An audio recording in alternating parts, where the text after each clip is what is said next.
हरे कृष्णा। भीष्म जी ने कहा, महामुने, कल्प के आदि में नारायण संज्ञक भगवान ब्रह्मा ने जिस प्रकार संपूर्ण भूतों की सृष्टि की, आप उसका वर्णन कीजिए। पुलस्त्य ने कहा, राजन, सबकी उत्पत्ति के कारण और अनादि भगवान ब्रह्मा जी ने जिस प्रकार प्रजा वर्ग की सृष्टि की, मैं बताता हूँ। जब पिछले कल्प का अंत हुआ, उस समय रात्रि में सोकर उठने पर सत्व गुण से उद्रेक से युक्त ब्रह्मा जी ने देखा कि संपूर्ण लोक सूना हो रहा है। तब उन्होंने ये जानकर कि पृथ्वी एकार्ण वर्ण में जल में डूब गई है और इस समय पानी के भीतर ही स्थित है, उसको निकालने की इच्छा से कुछ देर तक विचार किया। फिर वे यज्ञमय वाराह का रूप धारण करके जल के भीतर प्रविष्ट हुए। भगवान को पाताल लोक में आया देख पृथ्वी देवी बहुत प्रसन्न हुई और उनकी स्तुति करने लगी। पृथ्वी देवी बोली, भगवान, आप सर्वभूत स्वरूप परमात्मा हैं, आपको बारंबार नमस्कार है। आप इस पाताल लोक से मेरा उद्धार कीजिए। पूर्व काल में मैं आपसे ही उत्पन्न हुई थी। परमात्मा, आपको नमस्कार है। आप सबके अंतर्यामी, आपको प्रणाम है। प्रधान अर्थात कारण और व्यक्त अर्थात कार्य आपके ही स्वरूप हैं। काल ही आपका है, आपको नमस्कार है। प्रभो, जगत की सृष्टि आदि के समय आप ही ब्रह्मा विष्णु रुद्र रूप धारण करके संपूर्ण भूतों की उत्पत्ति, पालन और संहार करते हैं। यद्यपि आप इन सब से परे हैं। मुमुक्षु पुरुष आपकी आराधना करके मुक्त हो परम ब्रह्म परमात्मा को प्राप्त हो गए हैं। भला आप वासुदेव की आराधना किए बिना कौन मोक्ष पा सकता है? जो मन से ग्रहण करने योग्य, नेत्र आदि इंद्रियों द्वारा अनुभव करने योग्य तथा बुद्धि के द्वारा विचारणीय है, वह सब आपका ही रूप है। नाथ, आप ही मेरा उपादान करें, आप ही आधार हैं। आपने ही मेरी सृष्टि की है तथा मैं आपकी ही शरण में हूँ। इसीलिए इस जगत के लोग मुझे माधवी कहते हैं। पृथ्वी जब इस प्रकार स्तुति की, तब उन परम परमेश्वर कांतिमान भगवान धरणीधर ने घर घर स्वर में गर्जना की। सामदेव ही उनकी उस ध्वनि के रूप में प्रकट हुआ। उनके नेत्र खिले हुए कमल के समान शोभा पा रहे थे तथा शरीर कमल के पत्ते के समान श्याम रंग का था। उस महावारा रूपधारी भगवान ने पृथ्वी को अपनी दाढ़ों पर उठा लिया और रसातल से वे ऊपर उठे। उस समय उनके मुख से निकली हुई सांसों के आघात से उछले हुए उस प्रलयकालीन जल ने जनलोक में रहने वाले स्पंदन आदि मुनियों को भिगोकर निष्पाप कर दिया। निष्पाप तो वे थे ही, उन्हें और भी पवित्र बना दिया। भगवान वराह का उदर जल से भीगा हुआ था। जिस समय वे अपने वेदमय शरीर को कपाते हुए पृथ्वी को लेकर ऊपर उठे, उस समय आकाश में स्थित महर्षिगण उनकी स्तुति करने लगे। ऋषियों ने कहा, जनेश्वरों के भी परमेश्वर केशव, आप सबके प्रभु हैं। गदा, शंख, उत्तम खड़ग और चक्र धारण करने वाले हैं। सृष्टि, पालन और संहार के कारण तथा ईश्वर भी आप ही हैं। जिसे परमगत कहते हैं, वह आपसे भिन्न नहीं है। प्रभो, आपका प्रभाव अतुलनीय है। पृथ्वी और आकाश के बीच जितना अंतर है, वह सब आपके शरीर से व्याप्त है। इतना ही नहीं, वह संपूर्ण जगत से भी व्याप्त है। भगवान, आप इस विश्व का हित साधन कीजिए। जगदीश्वर, एकमात्र आप ही परमात्मा हैं। आपके सिवा दूसरा कोई और नहीं। आपकी ही महिमा है जिससे ये चराचर जगत व्याप्त हो रहा है। ये सारा जगत ज्ञान स्वरूप है, तो भी अज्ञानी पुरुष इसे पदार्थ रूप देखते हैं। इसीलिए उन्हें संसार समुद्र में भटकना पड़ता है।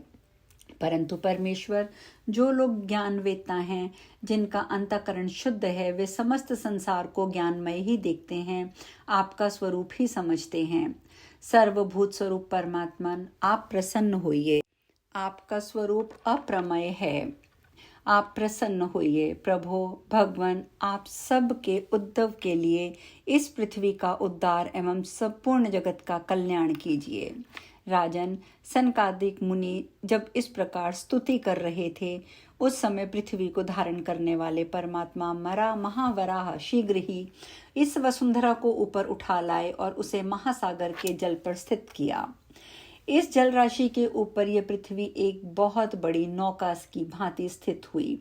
तत्पश्चात भगवान ने पृथ्वी के कई विभाग करके 7 द्वीपों का निर्माण किया तथा भूलोक, भुवरलोक, स्वर्गलोक, महलोक, इन चारों लोकों की पूर्ववत कल्पना की। तदंतर ब्रह्मा जी ने भगवान से कहा, प्रभु, मैंने इस समय जिन प्रधान प्रधान असुरों को वरदान दिया है, उनको देवताओं की भलाई के लिए आप मार डालें। मैं जो सृष्टि रचूंगा उसका आप पालन करें। उनके ऐसा कहने पर भगवान विष्णु तथास्तु कहकर चले गए और ब्रह्मा जी ने देवता आदि प्राणियों की सृष्टि आरंभ की। महतत्व की उत्पत्ति को ही ब्रह्मा की प्रथम सृष्टि समझना चाहिए। तमन्नाओं का आविर्भाव दूसरी सृष्टि है, उसे भूत सर्ग भी कहते हैं। वैकारिक अर्थात सात्विक अहंकार से जो इंद्रियों की उत्पत्ति हुई वह तीसरी सृष्टि है, उसी का दूसरा नाम इंद्रिय सर्ग है। इस प्रकार ये प्राकृतिक सर्ग है जो अबुद्धिपूर्वक उत्पन्न हुआ। चौथी सृष्टि का नाम मुख्य सर्ग है। इस प्रकार से कुल 9 सर्ग हैं। इस प्रकार जगत की रचना में प्रवृत्त हुए जगदीश्वर प्रजापति के ये प्राकृतिक वैकृत नामक 9 सर्ग तुम्हें बतलाए गए हैं, जो जगत के मूल कारण है। अब तुम और क्या सुनना चाहते हो? भीष्म जी ने कहा, ब्राह्मण, आपने अर्वाक स्त्रोत नामक सर्ग का, जो मानव सर्ग के नाम से भी प्रसिद्ध है, जो वर्णन किया था, अब उसी को मैं विस्तार के साथ सुनना चाहता हूँ। प्रजापति ने चारों वर्णों और उनके गुणों को कैसे उत्पन्न किया, ये सब मुझे बताइए। पुलस्तस्य जी बोले, कुरुश्रेष्ठ, सृष्टि की रचना रखने वाले ब्रह्मा जी ने ब्राह्मण, क्षत्रिय, वैश्य और शूद्र इन चारों वर्णों को उत्पन्न किया। इनमें ब्राह्मण मुख से, क्षत्रिय वक्षस्थल से, वैश्य जांघों से और शूद्र ब्रह्मा जी के पैरों से उत्पन्न हुए। महाराज, ये चारों वर्ण यज्ञ के उत्तम साधन हैं, अतः ब्रह्मा जी ने यज्ञ अनुष्ठान की सिद्धि के लिए इन सब की सृष्टि की। यज्ञ से तुम तृप्त होकर देवता लोग जल की वृष्टि करते हो, जिससे मनुष्यों को भी तृप्ति होती है। अतः धर्ममय यज्ञ सदा ही कल्याण का हेतु है। जो लोग अपने वर्णोचित कर्म में लगे रहते हैं, जिन्होंने धर्म विरुद्ध आचरणों का परित्याग कर दिया है, जो सन्मार्ग पर चलते हैं, जो श्रेष्ठ पुरुष हैं, वे यज्ञ का अनुष्ठान करते हैं।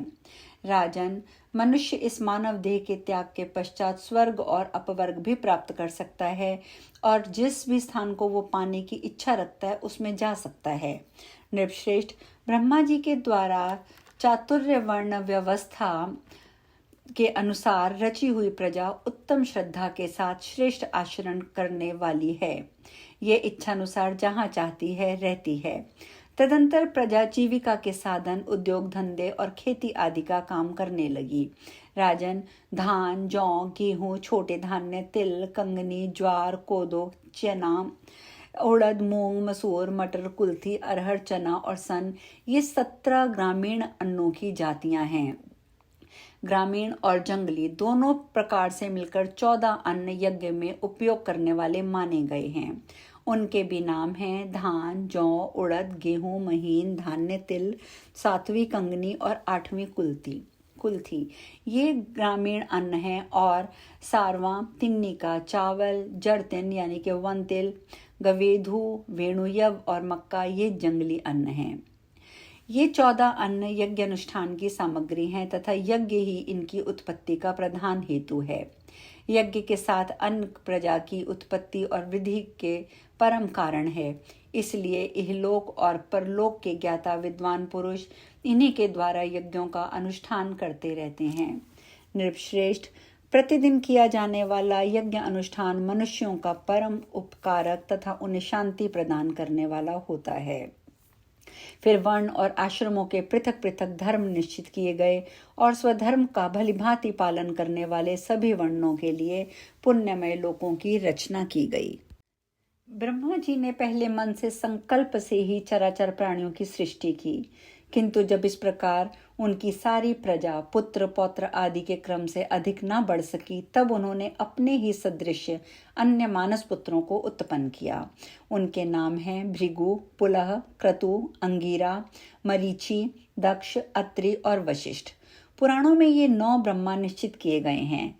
इन भृगु आदि के भी पहले जिन सनंदन आदि पुत्रों को ब्रह्मा जी ने जन्म दिया था, उनके मन से पुत्र उत्पन्न करने की इच्छा नहीं हुई, इसीलिए वे सृष्टि रचना के कार्य में नहीं फंसे। उन सबको स्वभावतः विज्ञान की प्राप्ति हो गई थी। वे मत्सर्य आदि दोषों से रहित और वीतराग थे। इस प्रकार संसार की सृष्टि के कार्य से उनके उदासीन हो जाने पर महात्मा ब्रह्मा जी को क्रोध हुआ। उनकी भौहें तन गई, ललाट क्रोध से उद्दीप्त हो गया। उसी समय उनके ललाट से मध्यकालीन सूर्य के समान तेजस्वी रुद्र प्रकट हुए। उनका आधा शरीर स्त्री का था, आधा पुरुष का। वे बड़े प्रचंड थे, उनका शरीर बड़ा विशाल था। तब ब्रह्मा जी ने उन्हें ये आदेश देकर कि तुम अपने शरीर के 2 भाग करो, वहां से अंतर्ध्यान हो गए। उनके ऐसा करने पर रुद्र ने अपने शरीर के स्त्री और पुरुष दो भागों में उसे विभक्त कर दिया। फिर पुरुष भाग को 11 रूपों में विभक्त किया। इस प्रकार स्त्री भाग को भी अनेक रूपों में प्रकट किया। स्त्री और पुरुष दोनों भागों में भिन्न भिन्न रूप, सौम्य, क्रूर, शांत, श्याम, गौर आदि नाना प्रकार थे। तत्पश्चात ब्रह्मा जी ने अपने से उत्पन्न अपने ही स्वरूप भूत स्वयंभू को प्रजा पालन के लिए प्रथम मनु बनाया। स्वयंभू मनु ने शत्रुपा नाम की स्त्री को, जो तपस्या के कारण पाप रहिता थी, अपनी पत्नी के रूप में स्वीकार किया। देवी शत्रुपा ने स्वयंभू मनु से 2 पुत्र और 2 कन्याओं को जन्म दिया। पुत्रों के नाम थे प्रियवत और उत्तानपाद, और कन्याएं थी प्रसूति और आकुति। मनु ने प्रसूति का विवाह दक्ष के साथ किया और आकुति का रुचि प्रजापति के साथ कर दिया। दक्ष ने प्रसूति के गर्भ से 24 कन्याएं उत्पन्न की। उनके नाम श्रद्धा, लक्ष्मी, धृति, पुष्टि, तुष्टि, मेधा, क्रिया, बुद्धि, लज्जा, वपु, शांति, सिद्धि और 13वीं कृति। इन दक्ष कन्याओं को भगवान धर्म ने अपनी पत्नियों के रूप में ग्रहण किया।